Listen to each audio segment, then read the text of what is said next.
Good morning from Bonnie, Scotland. It is actually blazing sunshine today, which is a really nice change, but it is really cold. So today I thought what I would do is read you one poem from each of the chapters in my first self-published book, which was Me and My Shadow.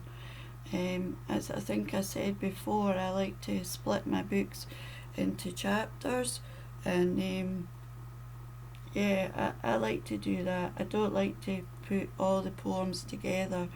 I think put them all into chapters, and then one poem leads on to another, and hopefully it creates a story. That's the way I like to do it, and it's the one thing that in the madness of Corona I had no idea how to do that, and I wasn't advised to do that. I was given full control over the book, but I wasn't given any advice on how to list the poems or place the poems or anything like that. But the madness of Corona was a learning curve, and that's all I see it as, a very expensive learning curve. But life is a learning curve. Everything in life is a learning curve. So so the chapters in Me and My Shadow are Beauty is All Around Us, Traffic, This Will Never End, Meanderings, Me and My Shadow, and Reflections. So I'm going to read you one poem from each of these chapters, and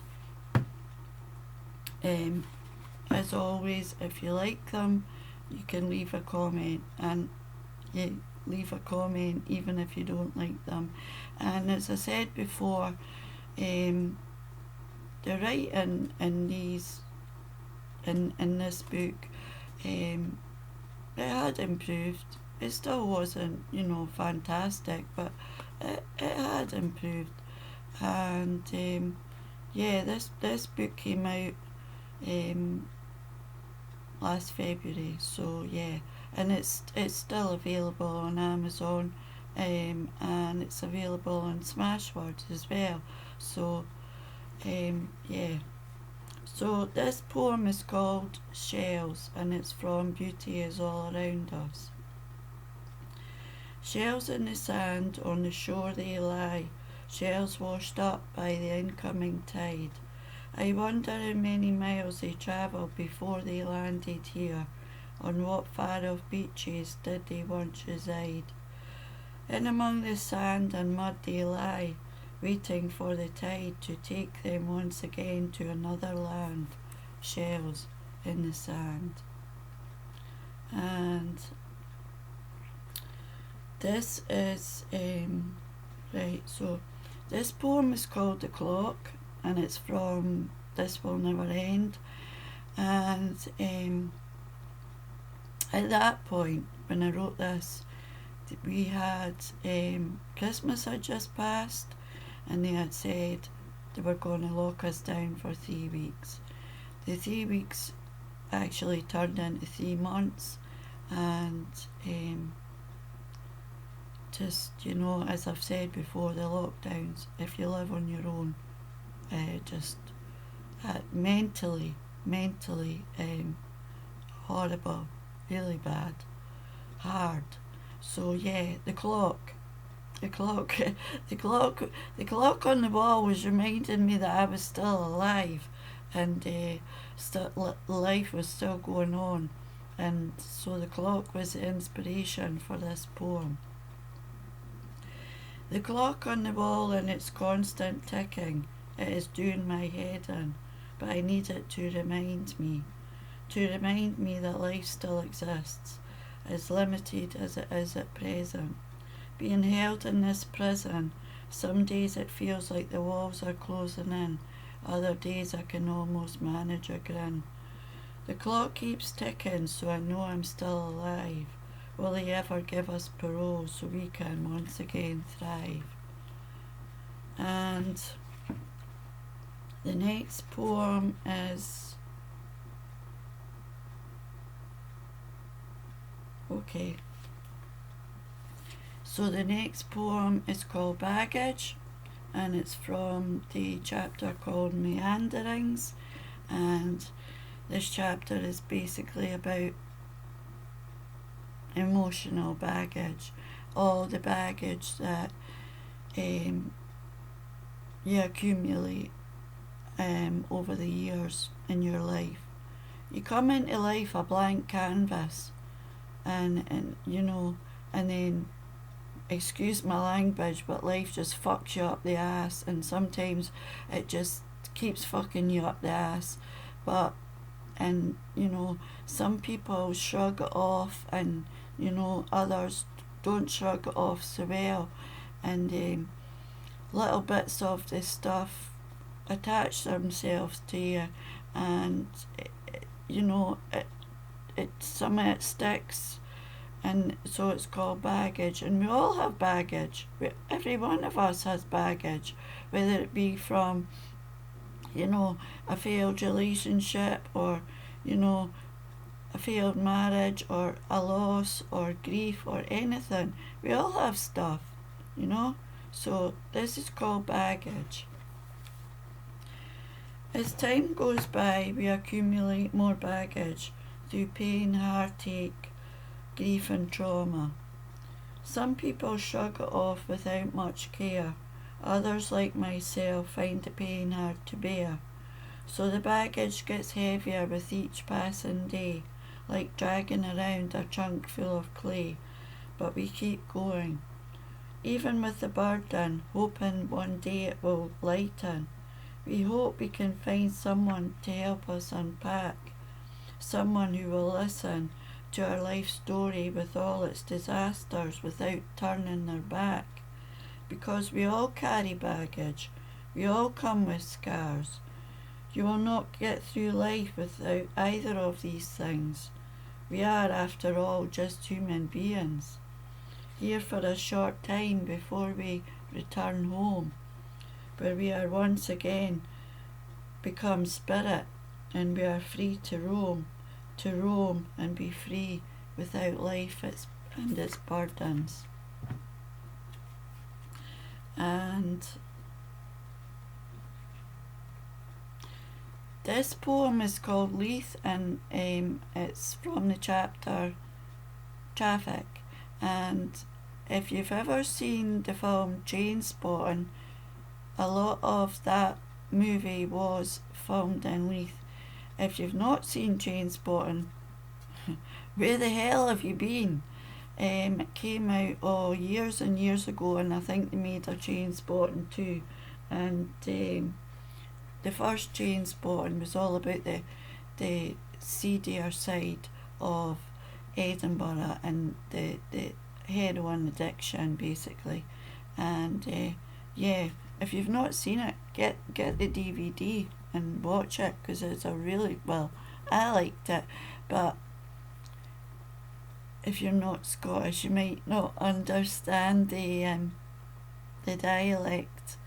Maybe you don't understand my dialect either, although I do try to keep it as, you know, non-Scottish as I can. So here we are. This is called Leath. And also, I have to say, if you're from Leath and you're listening to this, please don't be offended, but this is just my take on Leath, and it's not a generalisation about people in Leath or anything like that. Leath, what an eyesore, a conduit running through the middle of it, from Elm Road to the foot of the walk for the trams, like that will improve it. Trainspotting was spot on. Let's face it, Leith's glory days are gone. Everywhere you look, degradation and decay. Leath, a home for vagabonds, waifs and strays, and drunks in alleyways. High-rise flats full of crackheads off their tits. The Cargate, a place to score a hit. Leath is the pits. And when I say a conduit running, so they are there is a conduit running from Elm Row. Elm Row is at the top. We have something it's called Leath Walk. We call it Leath Walk, and it's a very long road, and it goes right from Elm Row right to what we call the foot of the walk, and the whole of that road is dug up because they're making tram lines, and so you can't get a bus down there. You can only go down there now by foot, and it's just an absolute joke. But anyway, I digress. Leath is an eyesore at the moment. Once the tram works finish, it will be better. And so this poem. So this poem is called Delight. It's from the chapter called Me and My Shadow, but it is called Delight because I never like my books to be all doom and gloom and sorrow and sadness. There is a lot of sadness in my writing because I have experienced a lot of sadness, but I don't like all my books to be full of that. Nobody wants to read about sorrow and sadness, the whole book. So this poem is called Delight, and it's in the chapter called Me and My Shadow. A single red rose on a winter's day, what a beautiful sight. I saw it today, proof that even in this darkness there is always a light. The light is within you, though sometimes hard to find. It gets buried with deep dirt and grime. The dirt comes from words, the kind that hurt. Words are just words, don't let them linger or fester. Let them pass by like clouds in the sky, and never let your light die. Your light is your essence, your true nature. Be like a rose, even in winter. And this is the very last chapter, and this chapter is called Reflections. And this is a very, very short poem, and it's basically about regret. And as I explained, if you go back a couple of videos in the audio versions, Me and My Shadow was about two separate things, and this poem is about regret and the regrets that we have about words that we said and words that we should have said, and it's too late. You can't do anything about it. So this poem is called In the End. Time does not heal, memories never fade, the heart does not mend. In the end, we only regret the words we never said. So that is me done for today. It's quite a long video for me today. I've excelled myself, I think. So have a lovely day wherever you are. I'm going to go out for a walk shortly, and thanks for listening. Take good care. Bye for now.